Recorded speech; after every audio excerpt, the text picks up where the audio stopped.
I want to work on this app because I have a grandma who has dementia. Before social distancing, our family visited her every day, but now we need a tool that will facilitate better communication with her caregivers. We're Team CareBubble. I was keen to get involved in this app. As an overseas worker, it would help me keep in contact with those loved ones back home and ensure that they were getting the best care and attention possible. We're Team CareBubble.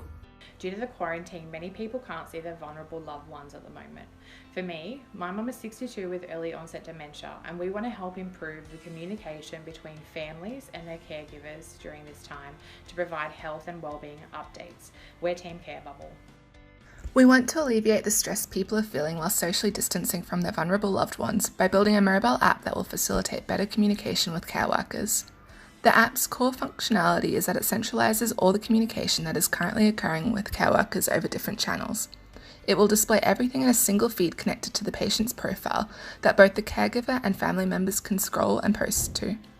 So everyone is able to stay updated on the patient's needs, conditions, mental health and activities. Care workers will be incentivised to use the app by the appreciation they receive from the family and potential to grow their reputation within the care industry. When considering Australia as the primary market, based on the modelling carried out by the Australian Bureau of Statistics, in 2017 there were around 15% of the population were 65 plus, and from these 35% were accessing aged care services. That's 7% in residential and 93% in home-based care. By 2056, it looks like there will be 22% of the population which is 65 plus, and this then takes our target market from 1.2 million as it was in 2017 to 2.8 million by then. We estimate that an MVP product can be developed and launched within 3 months, with core features like authenticating users by type, either caseworker or family, a patient profile, the patient updates feed, plus mood and weight checkers. In Phase 2, we'll start enhancing those features and doubling down on data. The second iteration of the patient profile will list conditions, medications, and offer surveys to collect biographical info so that we can understand trends across time. We'll present data analytics visually in a dashboard section of the app. The feed will be specced out with filtering and search options, and we'll add a feature for auto-generating regular reports for patients. Our mood and weight checker tools will now be triggered by geofences, and users will receive location-based alerts. Plus, we'll begin integrating with third parties like health providers and medical organisations. By Phase 3, at the 6-month mark, we'll be ready to explore innovative possibilities like Internet of Things and big data.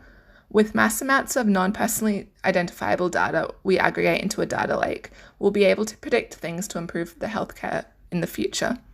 We're excited about the business intelligence possibilities and building dashboards that provide critical insights.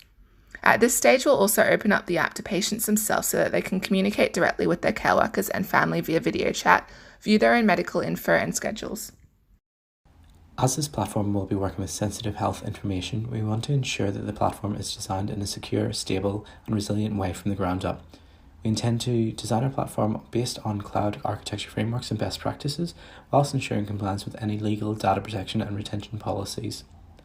Our data would be stored in field-level encrypted databases, which are located within the same region as the patient. Any data transferred would be end-to-end encrypted.